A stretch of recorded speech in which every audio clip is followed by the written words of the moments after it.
a cultural behemoth that inspired generations of creators, an introspective story exploring the depths of a human mind, heart, and soul, the godfather of modern mecha anime and television, spawning countless manga, light novels, movies, video games, albums, and merchandising to boot. The anime series Evangelion is a true masterpiece of storytelling to behold that has remained relevant after nearly 30 years thanks to its irreverent themes, iconic characters, thrilling action and intense emotion, and a banging soundtrack creating the perfect storm of a series. The Evangelion series is the brainchild of animator and director Hideaki Anno, who had his hands in prior sci-fi works as an animator on Hayao Miyazaki's Asuka: The Valley of the Wind. Before this, he and fellow animators Yoshiyuki Sadamoto and Shinji Higuchi founded Daikon Film, where they produced and directed short films such as the Daikon series and Daikon Film's Return of Ultraman. Daikon Film would eventually become Gainax, where Anno made his directorial debut with 1989's Gunbuster, a miniseries that drew some inspiration from the 1986 film Top Gun. Gunbuster will be followed up by the 1990 anime Nadia: The Secret of Blue Water, based on a scrapped concept by Hayao Miyazaki based on Jules Verne's 20,000 Leagues Under the Sea. Hideaki Anno and Shinji Higuchi directed the series, with Yoshiyuki Sadamoto serving as character designer and Shiro Sagisu composing the score. This quartet of creators continued their creative streak with the concept for a Nadia sequel, which evolved into a new story that would become the 1995 anime Neon Genesis Evangelion. Neon Genesis Evangelion tells the story of Shinji Ikari, a timid 14-year-old who's dragged into the battle between mankind and aliens, known as angels, being ordered by his father, Gendo Ikari, and the organization NERV to pilot their latest creation, Evangelion Unit 01. Through each battle, he endures immense physical and emotional trauma, seeking the approval of his father and validation from others, navigating his complicated feelings and dwindling mental health over the span of 26 episodes. While Shinji is the main protagonist of the series, he often gets outshined by the rest of the main cast of characters and their struggles, such as Misato Katsuragi, a commanding officer in NERV who serves as Shinji's legal guardian, becomes something of a parental figure to him.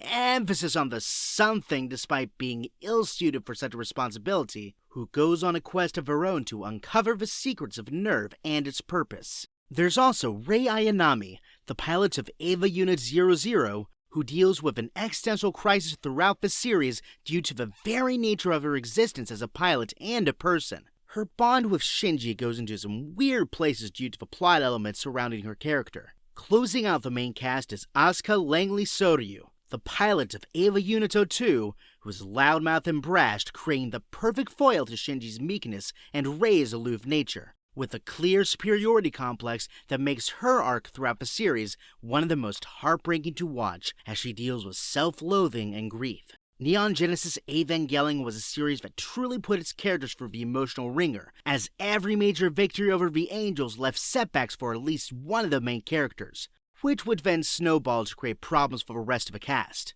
The series masterfully explores subjects of depression, adolescence, codependency, sexuality, and human nature. Many of its scenes, messages, symbolism, and themes are still debated and theorized to this day, and that includes the series' original conclusion. While Neon Genesis Evangelion is a thoughtful and philosophical series, it's still a mecha anime. However, the series' two-part finale in 1996 would forego a traditional conclusion to resolve the inner turmoil of the characters.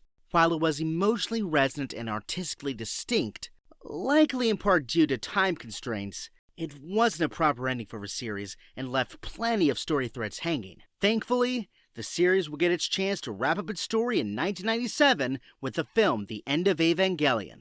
The End of Evangelion is another contentious entry into the series, which is regarded by many as the peak of the series, not only having plenty of the action, emotion, and introspection that the series became known for, but also dialing all these elements up to an 11, with the creative team having more freedom compared to the TV series. This would be a double-edged sword, as the violence was gorier and many scenes throughout the movie can be genuinely stomach-churning. The disturbing becomes genuinely horrifying as the movie leans further into psychological horror as time goes on. showing off psychedelic imagery that lingers with you for a while. The end of Evangelion is an anime ending that can best be described as unpredictable, as you're taken on an emotional roller coaster of death, destruction, and psychological torment without the slightest clue of what comes next. Closing out the series on a somewhat bleak and bizarre note, the end of Evangelion answers a lot of questions and raises even more, and leaves the remaining characters and the audience more traumatized than they went in, and at least a little grossed out by what they witnessed. For a while, Eva fans presumed that the series had come to an end with the 1997 film, but they were in for a surprise when it was announced in 2006 that a new film was in the works. The film was Evangelion 1.0 You Are Not Alone. Unlike the previous Eva series and movies which were animated and produced by Gainax, Evangelion 1.0 was the debut of Studio Kara, Hideaki Anno's new production company, with Shinji Iguchi, Yoshiyuki Sadamoto, and Shiro Sagisu reuniting on its production. The film would be released in Japan the following year and was a reimagining of the first 6 episodes of Neon Genesis Evangelion with updated animation and a more streamlined narrative, and acted as a solid entry point for new fans to enjoy the series.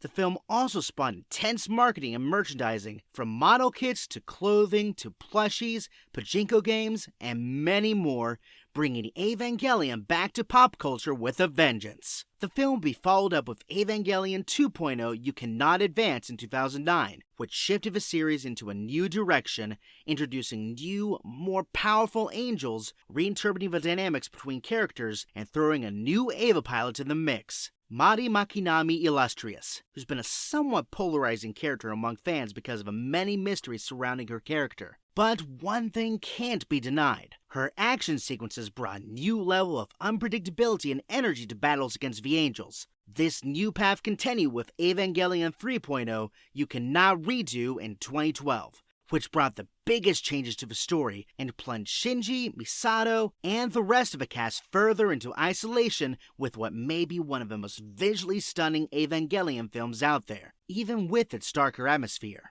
After Evangelion 3.0, there was a long period of radio silence on the planned 4th and final Evangelion film, due in part to Anno's worsening mental health at the time of 3.0's release. This led to him taking time away from a project, where he wound up directing the 2016 film Shin Godzilla alongside Shinji Iguchi. The design for Godzilla and his rapid evolution throughout the movie drew inspiration from Evangelion, and the score even utilized tracks from the Evangelion series for certain scenes, with Shiro Sagisu having composed the score for this Godzilla film. In 2019, it was announced that the final Evangelion film, Shin Evangelion, would be released in the summer of 2020. However, due to the COVID-19 pandemic, its release date will continue to be pushed back until it is finally released in Japan in March 2021, with the official title Evangelion 3.0 and 1.0 Thrice Upon a Time. This film is a spiritual or perhaps literal successor to both the original series ending and the end of Evangelion, tying up plot threads and delivering both thrilling action and psychedelic imagery, while also being a thoughtful and emotionally resonant send-off of the story and its characters, with Shinji getting one more chance to make things right by himself and his friends, bringing a close to the Evangelion story in a satisfying way. If the original movie was free depression, then the third and final end to the series was a much-needed therapy for the characters, the audience, and perhaps even Anno himself.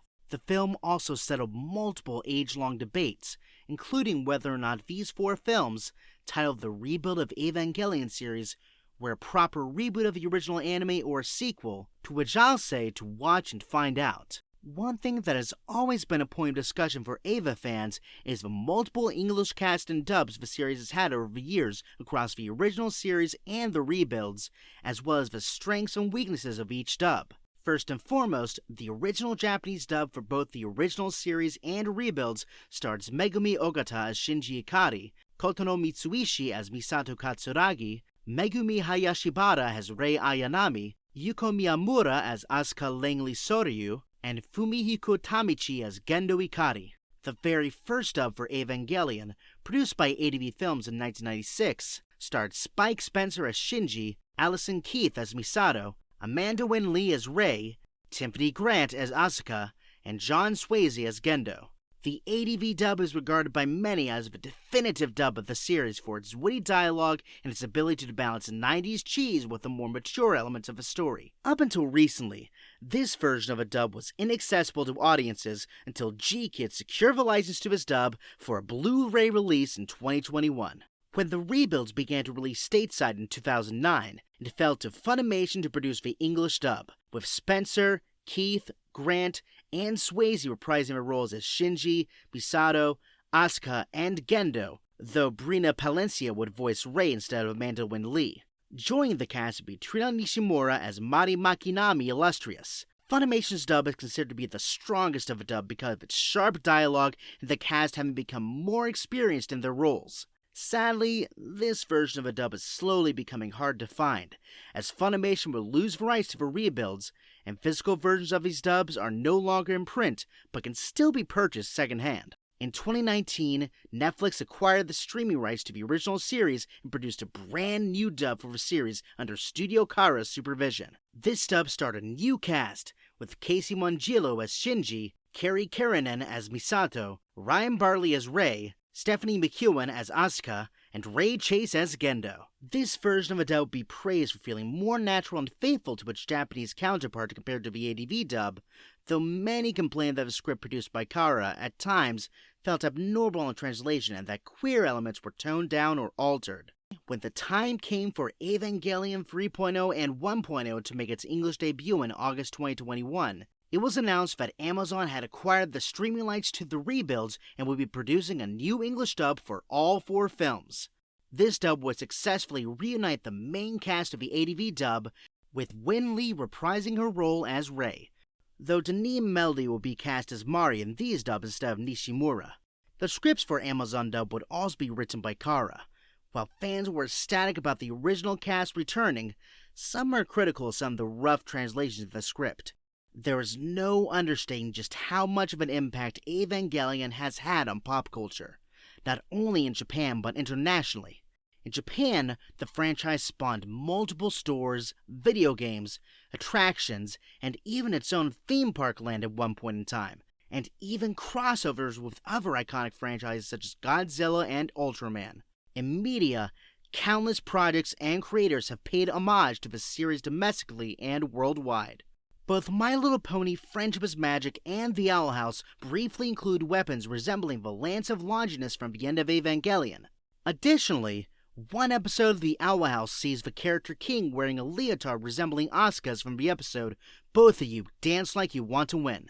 The end of the Gravity Falls episode, Dipper and Mabel vs. the Future, mirrors the cliffhanger ending of Evangelion 2.0. Steven Universe includes many references to scenes such as congratulations from the anime's finale and more. These references and homages don't stop with animation either. The Mark Romanek film 1 Hour Photo starring Robin Williams includes a scene where the character Jake finds a mass-production Ava action figure describing it as a good guy, which is something of a twisted joke among Ava fans. The MP Ava figure belonged to Williams' personal collection.